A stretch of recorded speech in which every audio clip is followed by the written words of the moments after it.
In 1925, Mahatma Gandhi wrote the following words: I find a solace in the Bhagavad Gita that I miss even in the Sermon on the Mount. When disappointment stares me in the face, and all alone I see not one ray of light, I go back to the Bhagavad Gita. I find a verse here and a verse there, and I immediately begin to smile in the midst of overwhelming tragedies. And my life has been full of external tragedies, and if they have left no visible, no indelible scar on me, I owe it all to the teachings of the Bhagavad Gita. In this passage that I have just quoted to you,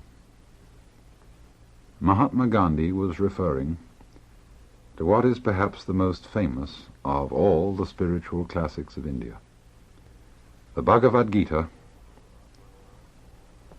or Bhagavad the Lord Gita Song, the Song of the Lord. It is spelled Bhagavad,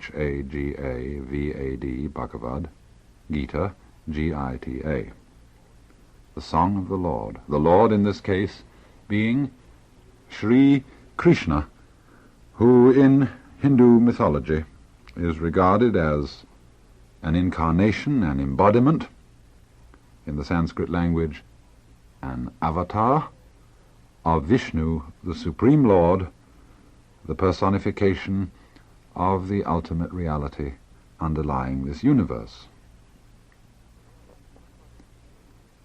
The Bhagavad Gita was probably compiled about the 5th century BC, and it forms a part of a great epic called the Mahabharata. It's attributed to a sage by the name of Vyasa, and contains a complete epitome of the whole central doctrine of Hinduism known as the Vedanta. It's a very fascinating and to us puzzling fact that Gandhi, preeminently the man of non-violence in modern times, was so devoted to this book. Because the scene with which the book opens is a battlefield, the field of Kuru, where a young prince by the name of Arjuna is riding in his chariot, and Sri Krishna, the incarnation of Vishnu, is his charioteer. As the opposing armies face each other, and the battle is about to begin, and Arjuna is faint in heart, oppressed with the senselessness of this struggle and of internecine warfare. And the Gita says in the first chapter,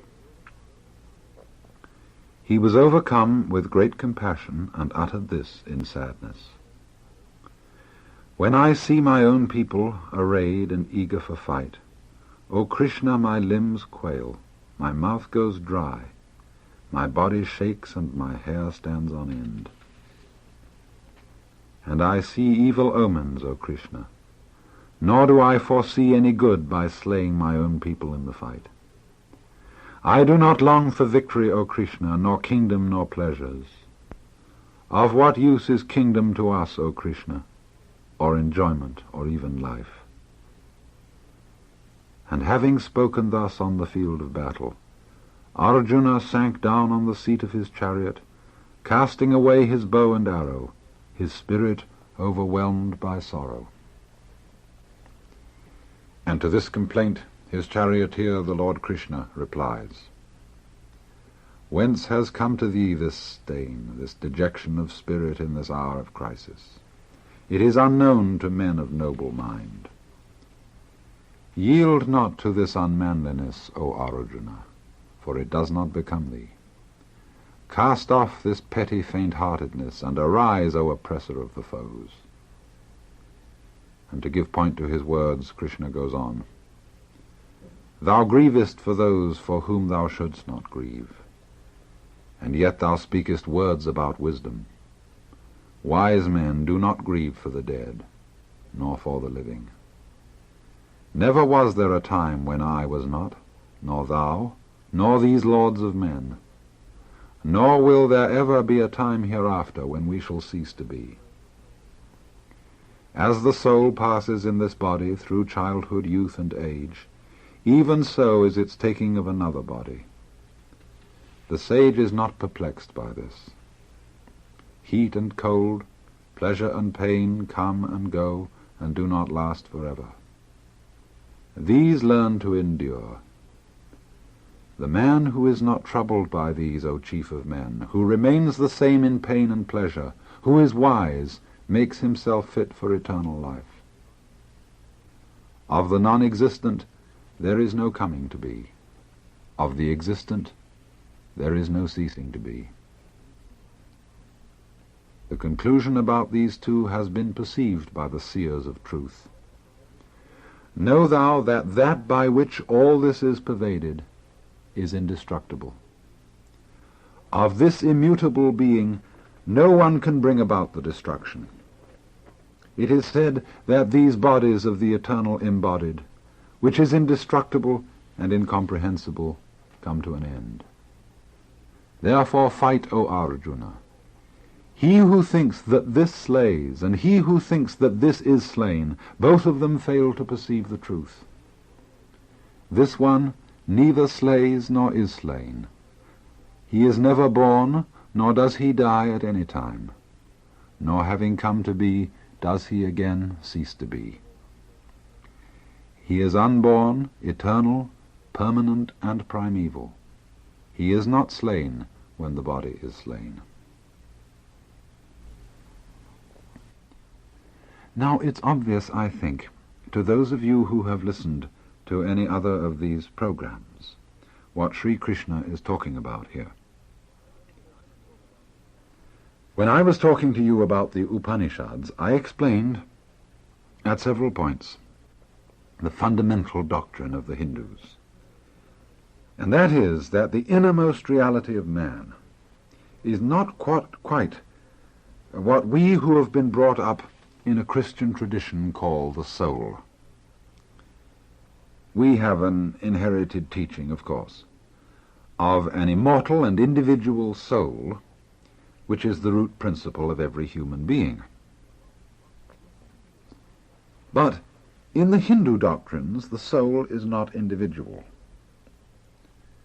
The soul is supra-individual, or, as they would say in their technical language, the Atman, the soul or self. Self is really a better translation than soul.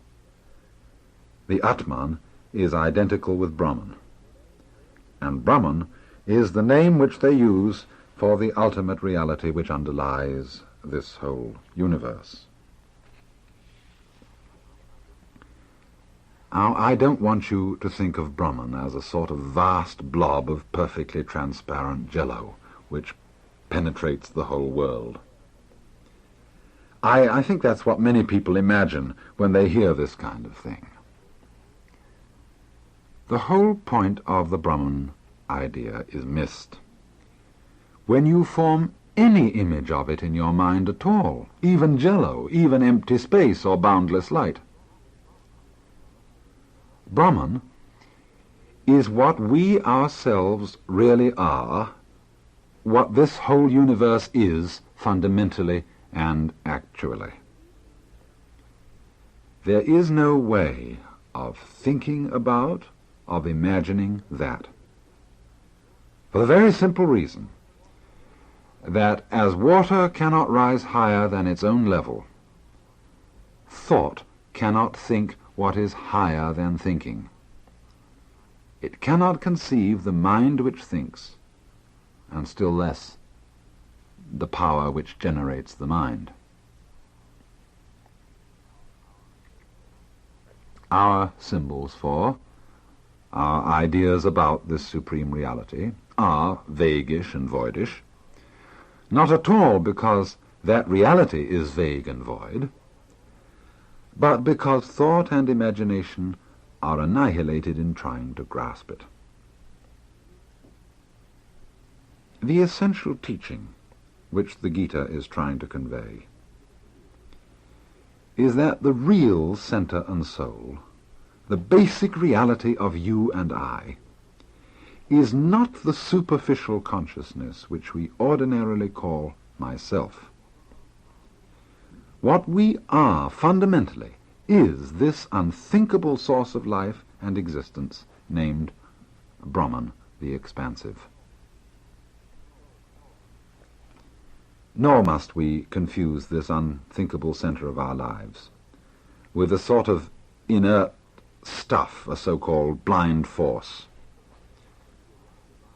For one doesn't derive life and consciousness, feeling and reason from mere stuff, as if the dead were able to give birth to the living. You know, this notion of blind force as the ultimate reality, which has been popularized by a facile scientism, is merely the result of the fact that when the human mind gets out of its depth, it drowns and vomits up a lot of dead ideas.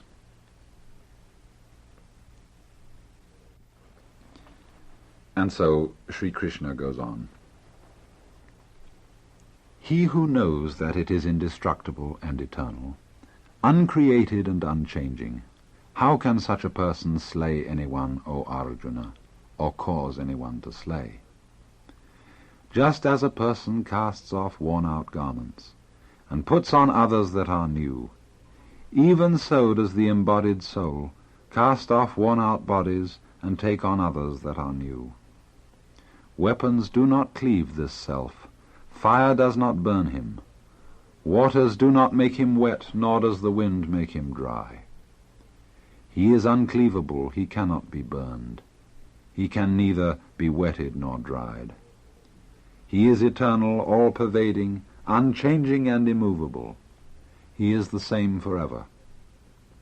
He is said to be manifest, unmanifest, unthinkable, and unchanging. Therefore, knowing him as such, thou shouldst not grieve. Even if thou thinkest that the self is perpetually born and perpetually dies, even then, O mighty armed, thou shouldst not grieve. For to the one that is born, death is certain, and certain is birth for the one that has died. Therefore, for what is unavoidable, thou shouldst not grieve. Perhaps that last passage needs a little bit of interpretation. For to one that is born, death is certain, is a statement, of course, which is obvious enough. But not so obvious to us is, and certain is birth for the one that has died. I should try to explain this a little bit, because it's a passage expressive of what is called in India the doctrine of rebirth or reincarnation. If you will think for a moment of what you were before you were born, you will come to the rather puzzling conclusion that you, before you were born, are impossible to think about. Before you were conceived by your father and mother in the womb, you can't remember anything. You don't even remember darkness, not even a blank. Your background, your past history, right at its beginning, seems to be a state of complete annihilation of your ego, of your personality. And yet, oddly enough, here you are. After you die, you may presumably go again into a state which we can imagine only as complete annihilation, of complete nothingness. And if so, you will, won't you, be in the same sort of condition as you were before you were born. You came out of that state, though. Should you be afraid to return to it? This is perhaps a rather elementary way of expressing the Hindu doctrine of rebirth. But I don't want to give the impression that the Hindu doctrine is, as it is imagined to be by many people in the West, a doctrine of the reappearance again and again in this life of an individual soul. I think it is true to say that according to the strict doctrine of the Vedanta, there is not an individual soul which passes from life to life. The one who transmigrates is precisely this Atman or Brahman, and this is why we have to imagine the state before birth and after death as blank annihilation. Because thought is annihilated in trying to grasp the reality which lies deeper than thinking. The finger that struggles to touch its own tip finds only the empty air. And so Krishna goes on. The dweller in the body of everyone, O Arjuna, is eternal and can never be slain. Therefore thou shouldst not grieve for any creature. Further, having regard for thine own duty, thou shouldst not falter. There exists no greater good for a kshatriya than a war enjoined by duty. I think it is just at this point that we puzzle about this book in relation to Mahatma Gandhi. Let me explain the passage that I've just read. A kshatriya is a member of one of the three great castes of Hindu society, those castes being, respectively, Brahmana, which is the priestly caste, the sacerdotium; Kshatriya, the caste of warriors and rulers; Vaishya, the caste of merchants. And they're roughly equivalent to the lords spiritual, the lords temporal, and the commons of medieval European society. And each caste has its proper duty in life, which in Sanskrit is svadharma. And this is the phrase which Krishna uses here when he says, having regard for thine own duty, for thine own svadharma. Sva, self, dharma, function. Or svadharma is probably best translated into English as vocation. The kshatriya is one who has a vocation to fight. That's his job. Whereas a Brahmin, or more particularly, one who has gone beyond caste altogether, one who in India is called a sannyasin, corresponding in the medieval West to the monks and hermits. Those who have gone outside society, they do not have the vocation or the duty of fighting. I think the clue to the problem of the Gita, especially in relation to that great non-violent man, Gandhi, is this. Primarily, Arjuna's objection to taking part in war is a sentimental one. He is unwilling to fight in the battle because of his depressed emotions in regard to slaying his kinsman, or, we would say, in regard to slaying one's fellow man. If one would be a pacifist because one is merely squeamish, and is the kind of person of whom one would say, well, he couldn't even hurt a fly, then surely there is something phony about such pacifism because it is sentimental. This does seem to be Arjuna's objection. And this is why Krishna says, in effect, your objection to slaying is a fear of slaying, a squeamishness to slay. And because of this, you do not have a genuine objection to slaying. If you refrain from taking part in battle because you are frightened of so doing, or because you are sentimental, you are not the kind of person who really has a right to abstain from battle. Now, why does he say this? The reason is that to the Hindu mind, one who abstains from what might be an evil action through fear has not really liberated himself from evil. Krishna would say that so long as our conduct is motivated by fear on the one hand, or by desire on the other, we are incapable of performing a truly moral action. Only those actions are truly moral which are unmotivated. Because if you are motivated to do good by fear, your good may, under other circumstances, be evil. This is the case with Arjuna. He wants to refrain from war for the same reason for which many other people would engage in war. Many people engage in war because they're afraid, and not at all because they hate. The world's situation at the present time might be said to be a situation of mutual fear, where the only reason why someone might start a war would be for fear of the other side starting it first. After all, we all know now that modern warfare is something in which neither side wins. It is then fear more than anything else. Fear that the other fellow should send the bombs over first is what starts a war. And thus you see fear is no deterrent to war at all.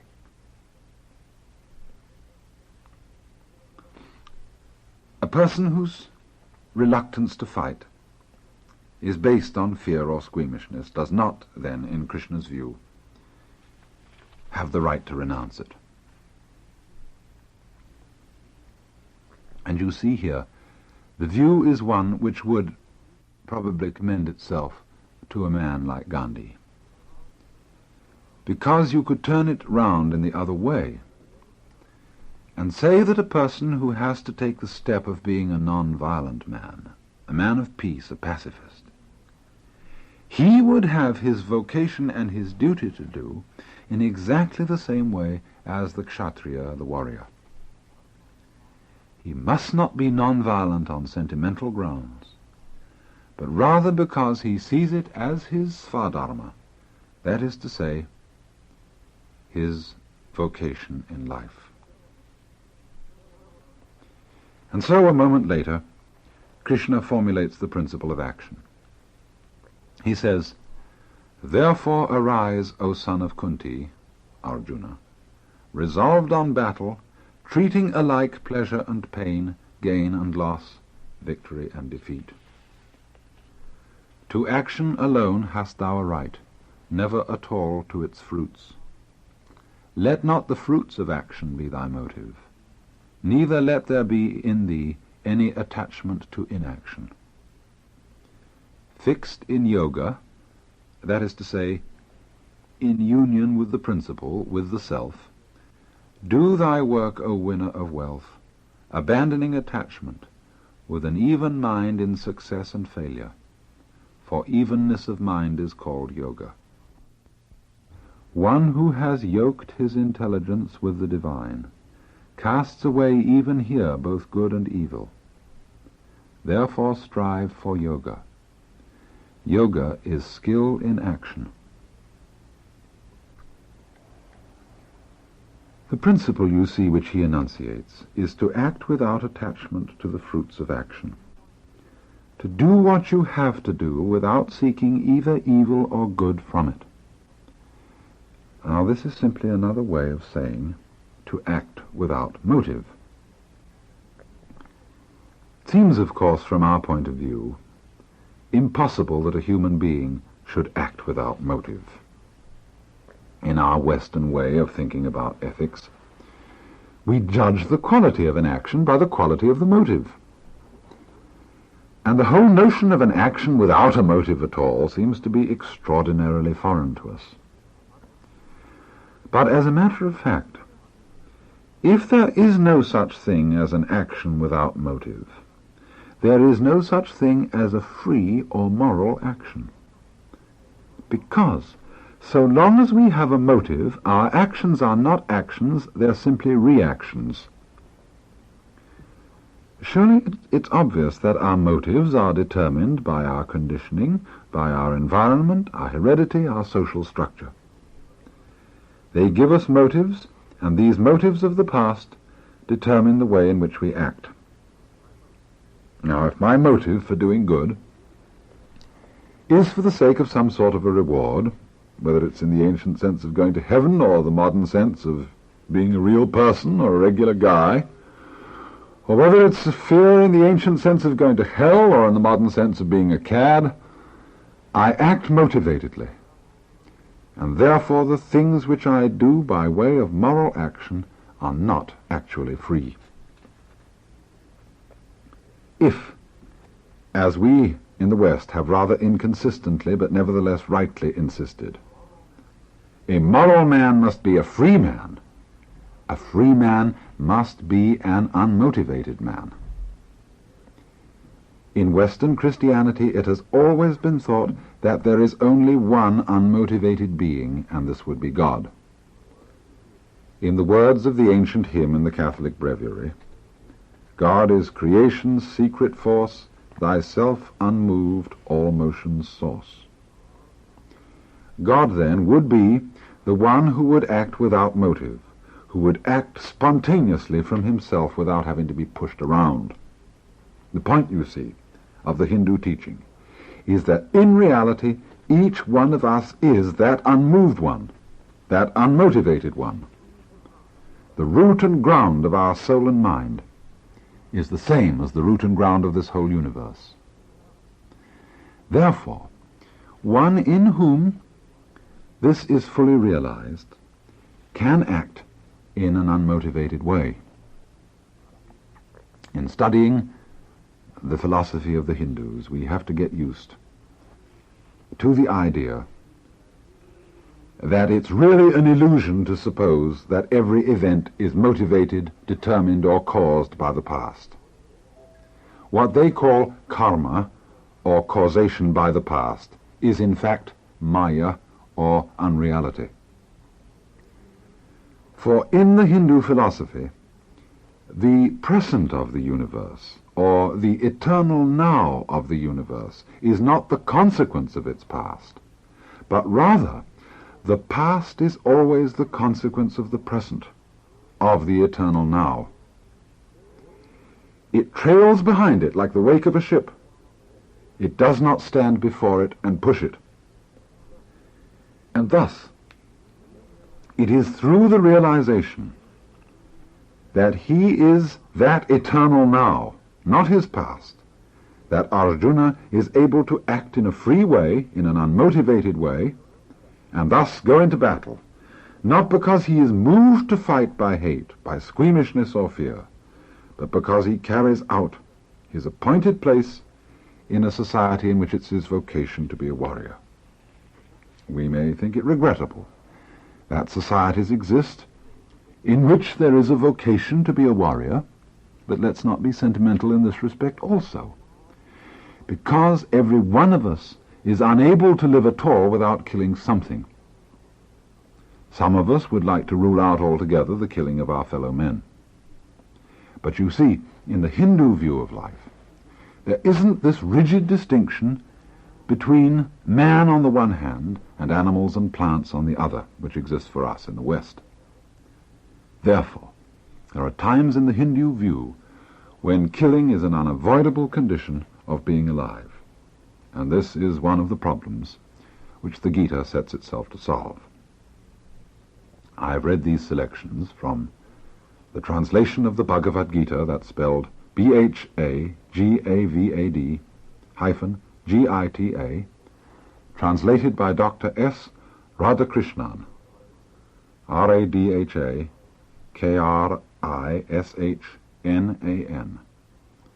As you may know, Dr. Radhakrishnan is the Vice President of India. The translation is published by Harper & Brothers of New York. It is one of the best of the many translations that I know, and is provided throughout with an excellent commentary.